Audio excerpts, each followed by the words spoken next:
त्यासाठी अर्धी वाटी दूध, अर्धी वाटी पाणी, 1 चमचा तूप, 1 चमचा साखर व 1 वाटी तांदळाचे पीठ घालायचं आहे व याला मिक्स करायचं आहे। हे छान मिक्स झालं की गॅसची फ्लेम बंद करून यावर झाकण ठेवून 15 मिनिटं रेस्ट करायला ठेवा। सारण बनवण्याकरता 1 चमचा तूप, 1 वाटी खोबरं, अर्धी वाटी गूळ हे छान असं मिक्स करायचं आहे। आता यामध्ये खसखस, ड्रायफ्रुट्स, जायफळ व वेलची पूड घालायची आहे। हे छान मिक्स करायचं आहे। सारण तयार आहे। आता आपण 15 मिनिटांनंतर पीठ छान मळून घ्यायचं आहे। पीठ छान मळल्यानंतर याचे आपण मोदक बनवूया।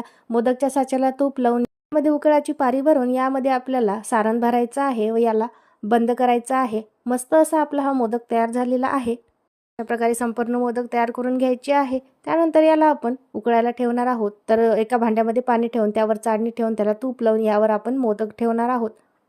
पूर्ण मोदक ठेवल्यानंतर झाकण ठेवून एक 10 ते 15 मिनिटे याला वाफ काढून घेणार आहोत। छान असे उकडीचे मोदक तयार आहे। याला कट करून यावर तूप टाकून मोदक